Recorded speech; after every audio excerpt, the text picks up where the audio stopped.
Good morning! Hi! Good morning, guys. It's 8:50. And as usual, maaga nagising ni Sab. Hindi natupad yung mga pangarap ko. Na late siya magising. Pero medyo maaga ako natulog kagabi. After ko mag-edit, hindi ko nga muna in-upload eh. Ngayong umaga ko lang in-upload. After ko mag-edit kagabi, talagang borlogs na ako. So tired. Pero kulang pa. Kasi 6:45 nagising si Zeb Gavin. Pinakain ko na sa kanya yung KFC na porridge. So, I'm not sure. You know what I want to have for lunch? Kaso may isa pang fish na natira si Daddy eh. Oo, inaantok siya. Ha? Inaantok ka? Ochos. Ano yun? May isa pang fish na natira kagabi. Iniisip ko kung kakainin ko. Kaso matigas na yun. Pero, kahapon, kasi diba, hindi ko na naman nagamit yung macaroni. Sabi ko, gawin ko na lang kayang mac and cheese. Tapos, ilang araw ko na rin ako nag-crave ng steak. May nabibili kasi dyan sa pala ko bumili sa grocery ng rib eye. Either prime rib, prime sirloin or rib eye. Kung ano yung mas mura, bala kong bumili. And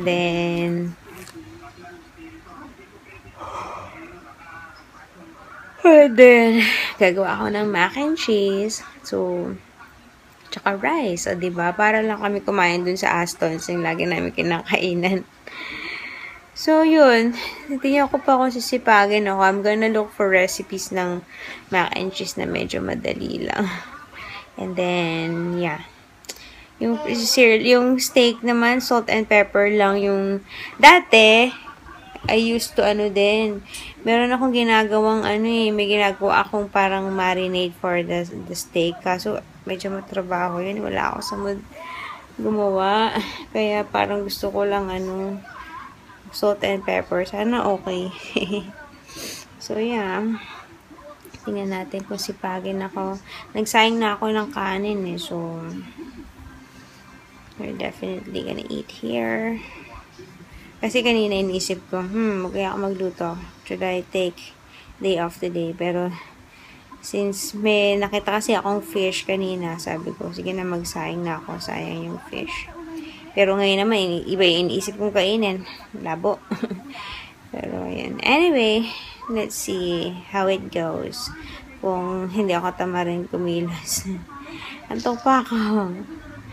Nagtupi na ako ng sinampay. Grabe, ang dami nun, ha? Okay. Good morning! Seth. Hi! Morning, Daddy.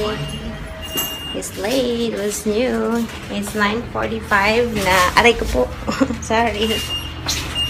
And I don't know where to go after. Punta kami ng grocery. And yeah, we'll see. You'll see from there. Story 1. I'm having the muffin na uwi ni Daddy. Ang sarap. Super moist. Ano na to? Pangalawang araw na. Sarap. Pauwi na kami. 11:45 pa lang. Dapat, dadaan kami ng playground. Kasi medyo malilim pa dun sa malapit sa grocery. Pero yung isa hikab na ng hikab, namumula pa yung mata. And now, na malapit-lapit na kami. Ayun, bagsak. So, sana hindi magising pag binuhat ko. I'll see you at home. Hi guys. Success. Nahiga ako si Zeb. Weird ha? Ngayon lang nangyari to. Kahit naman everyday, maaga siya nagigising. Pero, laging ang tulog niya. Mga 12:00. So, kailangan kong madaliin. Kasi, kung hindi niya makakain mamaya. So, i-marinate ko na ngayon yung steak. Grabe, napasubo ako sa steak. Ang mahal. Although, mas mura pa rin siya compared kung kakain kami dun sa kinakainan namin. Ano, kasi merong steak, merong section na nasa chiller. Merong frozen. Tsaka meron yung may butcher, yung may fresh na ano. So, dun sa may freezer, ay dun sa may ano, sa may chiller, ibig sabihin hindi siya matigas. Kasi ano yun eh, lahat naman talaga naka-base sa timbang, di ba? So, yung mga, walang rib eye, wala nga bang rib? Basta either walang rib eye o walang sirloin. Tapos, yung, kung ano yung nandun, hindi ko maalala kung sirloin ba yun o rib eye. Basta kung ano yung nandun, parang nasa 7 something yung cheapest. Tapos sabi ko, titingin niya ako dun sa fresh. Baka mamaya may mas maliit na cut. Baka mas mura. So, pumunta ako doon. Meron naka-prepare na 4 na naka-slice na ano ba itong binili ko? Sirloin. So, pinili ko na yung pinakamaliit. Eh, syempre, kinuha niya dun sa tray. Tapos, nirap niya sa papel. Tapos, tinimbang niya. 8.45. Nahiya naman ako. Ay, no, thanks. Pagkatapos yung, mag-effort. So, kinuha ko na. Tapos, yung nakita kong marinade na simple lang sana sa Pinterest. Ano yun? Soy sauce, Worcestershire sauce, Worcestershire sauce, garlic, onion powder, garlic powder. Wala akong makita ang garlic powder, lang onion powder. So, well, bumili ako ng Worcestershire sauce. Tapos, bumili na ako nito kasi sabi ko, pangit naman. Ayoko naman sayangin yung steak ko tapos yung marinade. Diba? Parang yung pag nakasalalay sa marinade, pagka hindi naman masarap yung marinade, parang sayang na yung steak. So, bumili ako nito. Steak spice. Tapos, ito, mahal din 2 peso. But this is the cheapest na nga eh. Wait, ano ba? Para naman sa mac and cheese. Bumili ako na yun. Shredded cheddar. So, $20. Sa dibdib. Although, ito, kasi dun sa kinakainan namin, 14 something yung steak. Tapos may 2 sides. Pero yun, isang kainan mo lang. Eh, ito, pwede ko po ulit gamitin. Pero ang tanong, kailan ulit ako bibili ng steak? Tapos yung Worcestershire sauce, hindi, pwede naman ulit gamitin pa sa iba. So, ayun. So, gagawin ko, i-marinate ko muna. At least man lang maka 30 minutes na babad. And then, yung mac and cheese, gagawin ko na. Tapos, I'm gonna edit the whole video. And then, after that, lulutuin ko na yung steak so I can eat. Kasi, pag gising si Zeb, hindi ako makaka-eat. So, sana, hopefully, tagalan niya yung tulog niya. So, yun guys. See ya! Guys, almost 1 hour nagtulog si Zeb. And natapos na ako mag-edit. So, I'm gonna cook na. Hindi ko pa kiniluto kanina yung mac and cheese. Kasi sabi ko, pag lumamig yung cheese, magbubuo-buo. So, now I'm gonna cook it. And hopefully I can eat. Ito yung steak ko na may marinade. Nilagay ko sa ziplock para marab ko talaga yung marinade. Sana masarap. Wish me luck. Guys, I'm done. But Zeb is also up. So, this is the finished product.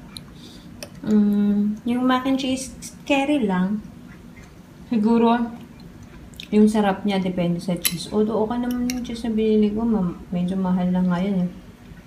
Pero siguro may mas better brand. And then, here's my steak. Sakto lang. Just the doneness that I want. Sa camera mukhang pink, pero in person is not. It's ano na eh, almost. Para ano to? Medium well. So yeah, it's just nice. Kain tayo. Sana pakainin ako ni Zeb. Perfect. Ang laki pala niya. Sa ano kanina, dun sa grocery, hindi naman siya ganyan kalaki. After ko pang i-marinate, pagtanggal ko dun sa plastic, para nag-expand. So, yeah, kain tayo. Perfect lunch. It's 12 o'clock. Iniisip ko, since maaga nagising si Zeb, baka we can go, gala somewhere far. But we'll see. Let's see my energy level. Ginawa. Inaantok ako kanina, nag-edit ako eh. Kaso, sabi ko, I want to finish it. So, kaya tayo. Guys, si Mot. Well, except for the mac and cheese kasi medyo lasog na. Nalasog na yung macaroni. Hopefully, mamaya pag ininit ko, okay pa. Anyways, pinakain ko ng konti si Zeb. Nagustuhan naman niya. Pero I'd rather hit the macaroni soup or yung sopas for him. Uh-oh. Tsaka, for dinner, ito pa dami-dami pa eh. Medyo kulang na nga lang ng sabaw. So, lalagyan ko ng sabaw. And then, hindi na ako magluto for dinner. Ano na lang. Basa. Bibili na lang kami ng whole chicken. Yung fried chicken. Kasi, diba, kailangan prito eh. Partner ng sopas. So, wala na ako maisip. Yun na lang. Wait. Zeb, can you put the laundry? Can you put your clothes in the laundry, please?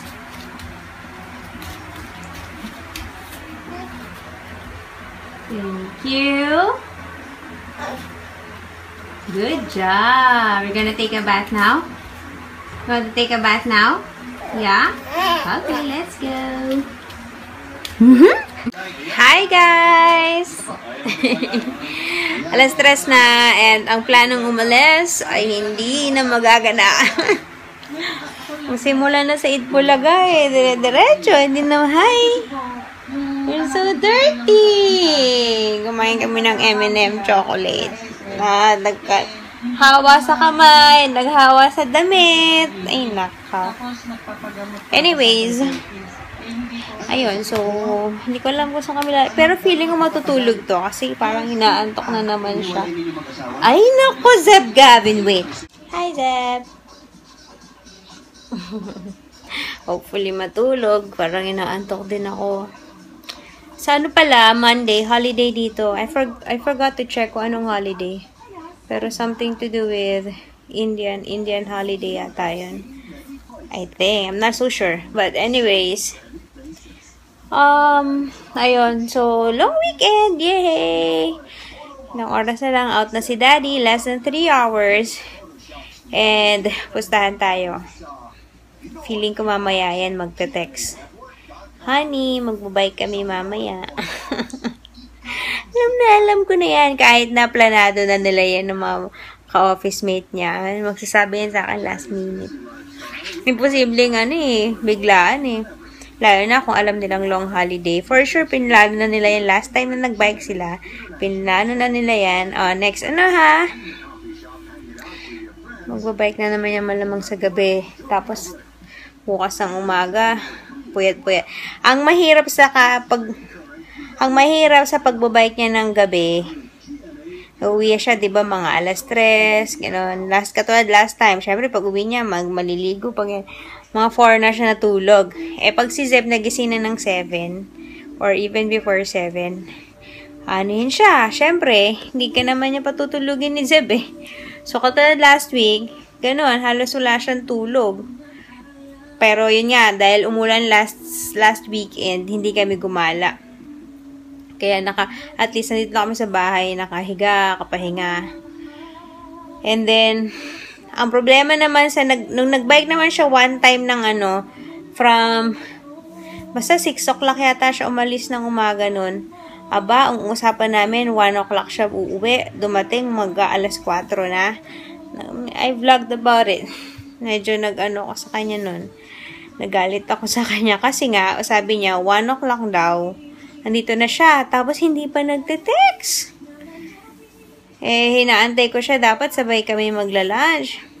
Hanggang sa kumain na lang kami ni Zeb. Nauna na kami ni Zeb. Tapos, pag uwi dito, sabi niya, maaga daw silang natapos. Kaso nga, ang dami niyang stop-stop kasi super init. Yun ang kalaban niya naman kapag hapon or umaga siya nagbike kasi pabalik, sobrang init. So, mag-i-stop-stop. Tapos sabi niya, nalubat na daw siya. Ay, hindi siya naka-text.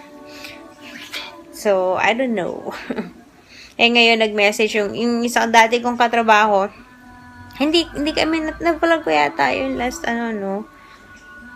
last week, nasabi ko ng Monday, magkikita kami dati ng mga dati kong ka-work, kaso hindi natuloy. Tapos, nag-message kanina, sabi, bukas daw. Either bukas or sa Lunes. Hindi ko pa alam kay Daddy. So, tumabis ako. No, so sweet naman. You want to be beside Mommy? O gusto mo lang sa camera? Ha? Gusto mo na sa camera? So, yun. We'll see pa. I love you, Zeb Gavin. Hi!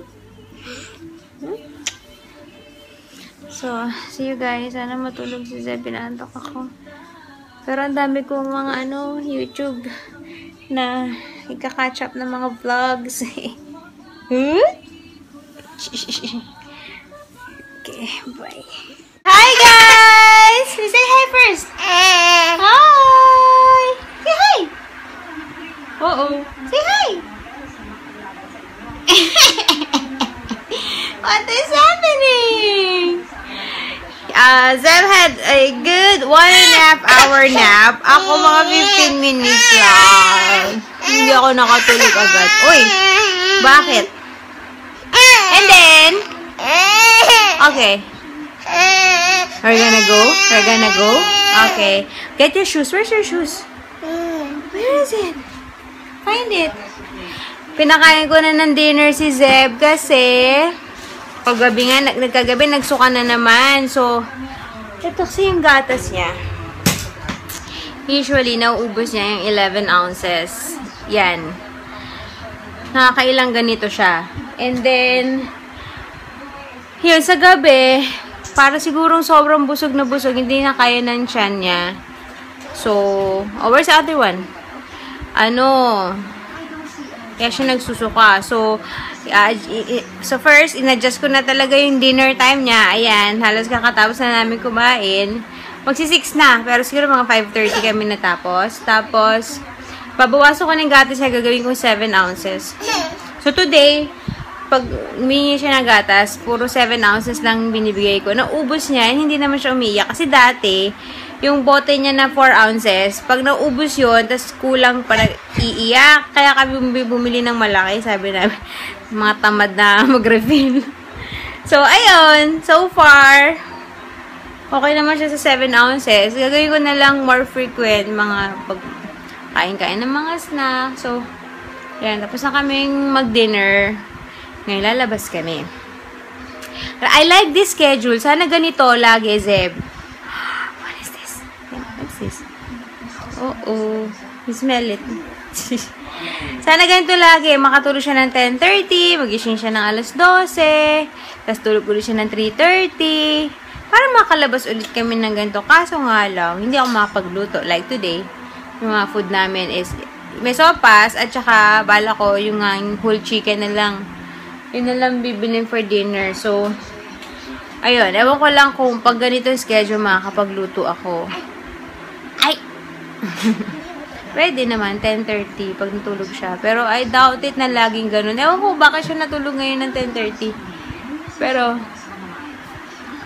excuse me. Ayun. So, I'm liking it. And then, tayo lang namin si Daddy! And long weekend! Yoo-hoo! So, hindi ko alam saan pupunta. Sa palaruan o sa mall. Para may aircon. Pero baka sa palaruan na lang. Okay. Natapusin ko itong half sister. Siguro mga 5 minutes lang. Hey guys, change of plans. Malapit na si Daddy. Yay! I mean, malapit na siya dito sa amin. So, instead, we're going to Parkway Parade or dun sa mall. Mag-meet kami doon. Tapos, hindi na lang dun sa sinasabi kong whole chicken. Sabi niya, kung gusto ko daw yung lang, KFC, yung 3-piece chicken. Tapos natakam ako, KFC na lang. So, ayun. Pero, mamaya-maya na kasi busog pa ako. So, magpi-play muna si Zeb. And then, siguro ako magwi-window shopping. Maghanap ako ng maternity belt. Kailangan ko na talaga. Sakit. Hindi naman ako makapunta ng mother care. Kasi, katapat na yung palaruan. Yung mga, yung lalagyan ng coins, yung mga cars. So, hindi ako napapadpad doon. Hindi ako pwedeng pumunta doon sa mother care. Dahil si Zeb magwawala na pag hindi naman naglaro doon sa ano. Yeah. So, yun. Imimit namin si Daddy doon. Hindi ko alam kung sa camera lang to or nagbablush ba ang aking skin para mumula yung cheeks ko. Anyways, ayan. Yay! Ang aga ni Daddy! We're gonna see Daddy, Zeb. Zeb! Zeb! We're gonna see Daddy. Yeah, we're gonna meet with Daddy. Yay! Hi! Look who's here pala. Hi, Zeb! Hello! Bakit ang aga mo pala, Daddy? Walang tao, iniwan nila ako. Di tumakas na. Sana like at tumakas. Saan oras naman sa office? Ha? Sa oras? Ano? Ha? Umalis sa office. 5. So, yun. Yay! Long weekend! Yay! So, yun. Wala na akong masabi. Come on, let's go. Look at Zeb's new toy! Kinonsinti ng tatay. Since ang tatay ay gustong mag-gitara. Uh-oh. You're gonna play guitar? Magja-jamming kayo ni Daddy? Uh-oh. Huwag din naman pamaypay. Oh, careful! Sit down. Daddy is eating na outside. It's 7:35. Busog pa naman ako since kumain ako ng kanin kanina. So, una muna si Daddy. Huy! Ano nangyayari sa Bo? Ano yun? Tayo na kita. Oh, wipe na. Magwa-wipe na kami. Wow, good job! Para mag-ready na pag-sleep. Wala, pinunasan yung gitara. Okay, wait lang. Hi, guys! Hi, Daddy! Are you enjoying your guitar? Hindi pa natin na-vlog yung gitara mo. Ano to? It's almost 9 o'clock. I'm done with my dinner. And, oh no, Daddy si Zeb. Daddy, tinutuklap na yung floor. Zeb, Okay mo. Ay, nako. Zeb? Anyway, so, No. yeah. I'm gonna say good night. We'll see you guys tomorrow. Happy weekend! Bye! Good night, guys! Zeb, say good night. Daddy. Night. Zeb, say bye-bye. See you tomorrow. Zeb? No. Nako. Zeb! Okay, bye-bye. Bye, guys.